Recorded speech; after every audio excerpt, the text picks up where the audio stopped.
কৃষিপ্রধান বাংলাদেশের কৃষকেরা ধান চাষের উপর নির্ভরশীল। ধানের উৎপাদন বাড়াতে দেশি বিদেশি কোম্পানিদের সহযোগিতায় দিন দিন বাড়ছে উচ্চ ফলনশীল জাতের ধান চাষ। তবে এখনও প্রান্তিক পর্যায়ের কৃষকেরা সনাতন পদ্ধতিতে ধান কাটা আর মাড়াইয়ের কারণে আমন আর বোরো ধান সংগ্রহের সময় অপচয় হয় গড়ে 7%, অর্থাৎ 220 কোটি টাকা মূল্যের ধান। বাংলাদেশ পল্লী উন্নয়ন একাডেমির এক গবেষণায় এমন তথ্য পাওয়া গেছে। ওই প্রতিবেদনে বলা হয়েছে, ধান কাটা থেকে শুরু করে কৃষকের গোলায় তোলা পর্যন্ত 5টি পর্যায়ে সবচেয়ে বেশি অপচয় হয় যখন হাত দিয়ে ধান কাটা হয়। এছাড়া নির্দিষ্ট সময়ের মধ্যে ধান না কাটায় জমিতেই অধিক ধান নষ্ট হয়। দরিদ্র জনগোষ্ঠীর একাংশ ওই ধানের উপরই নির্ভরশীল। তারা জানালেন, ইরি আর বড় মৌসুমে ধান কুড়িয়ে তাদের সংসার চলে। তারপরেও মাটিতে পড়ে থাকা ধান কোনো কাজে আসে না। এই শীষ যখন শীষ কুড়ানো হয়, মনে করো মাটির ধানও ঝাড় দেওয়া হয়, এইভাবে কুড়িয়ে নিয়ে মনে করে ডলে নিয়ে বাড়ি যাওয়া হয়। বাড়ি নিয়ে যায় ঝাড়া পোছা করা, করা। ধান ঝাড়ে ঝুড়ে সিদ্ধ করার সময় মেপে সুপে সিদ্ধ করলেন তো ওই 1.5 মণও হয়, ওই 1 মণও হয়,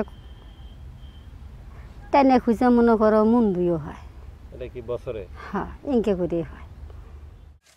স্থানীয় কৃষকদের মতে, সনাতন পদ্ধতিতে ধান কাটা আর মাড়াইয়ের মাধ্যমে যে ধানটুকু নষ্ট হয় তা সামান্য বলে মনে হলেও বাস্তবে খাদ্য নিরাপত্তার দিক থেকে পিছিয়ে পড়ছে বাংলাদেশ। এমনটি জানালেন পল্লী উন্নয়ন একাডেমির এই গবেষক ও কৃষিবিজ্ঞানী। এজন্য কৃষকদের মাঝে সচেতনতা বৃদ্ধির পরামর্শ দিলেন তিনি। গবেষণা করে দেখেছি যে এই ধান চাষ করতে যে কৃষকের অজানার কারণে প্রায় একটা বিপুল পরিমাণে ধান নষ্ট হয়ে যায়, এবং সেটা এই কাটার থেকে গুদামে উঠানো পর্যন্ত প্রায় 5 থেকে 7 ভাগ ধান নষ্ট হয়। এর মধ্যে আমন মৌসুমে বেশি হয়, আমন মৌসুমে প্রায় 7 ভাগের মতোই হয়, বড় মৌসুমে একটু কম হয়। তো গড়ে আমরা যদি ধরি তাহলে এটা 6 ভাগের মতো জাতীয় লস হয় ধান কাটার থেকে মাড়াই, শুকানো এবং গুদামে তোলা পর্যন্ত। ধান মাঠ থেকে কেটে ওখানে মাঠে নেড়ে দেওয়া হয়, সেখানে ধান ঝরে যায় এবং ইঁদুরের উপদ্রব হয়।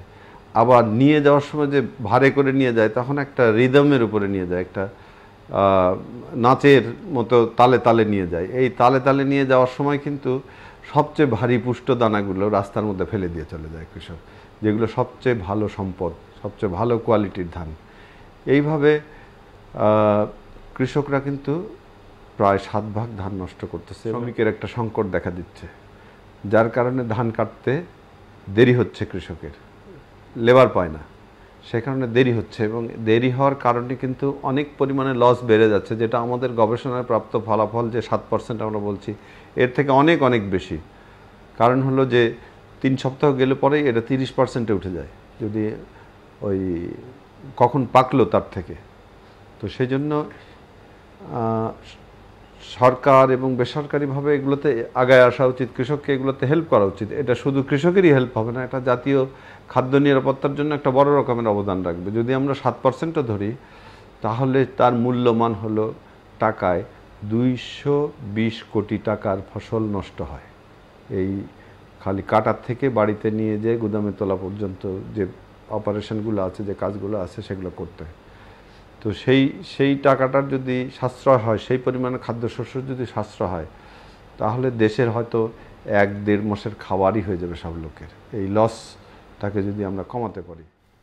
তবে কৃষকদের সচেতনতার পাশাপাশি সরকারকে কৃষি খামার যান্ত্রিকরণ কর্মসূচি গ্রহণ করতে হবে, তাহলেই সম্ভব হবে ধানের অপচয় রোধ করা। এমনটি জানালেন বগুড়ার শাহজাহানপুর উপজেলার মাঠ পর্যায়ের এই কৃষি কর্মকর্তা। হলো কৃষিক্ষেত্রে খামার যান্ত্রিকরণ কর্মসূচি আমাদেরকে চালু করতে হবে, কারণ আমাদের দেশে যতটা আমরা আশা করছিলাম ততটা আপনার খামার যান্ত্রিকরণ হয় না। কি কৃষক এই যে মাঠ থেকে তার পাকা ধান বাড়িতে পর্যন্ত বহন করে নিয়ে যেতে যে ক্ষতিটা হয়, এটা যদি আমরা এই যন্ত্রের মাধ্যমে এটা যদি আমরা কর্তন করতে পারি, তাহলে ইজিলি সহজেই আমরা এই মানে ক্ষতির হাত থেকে আমরা তাদেরকে রক্ষা করতে পারি।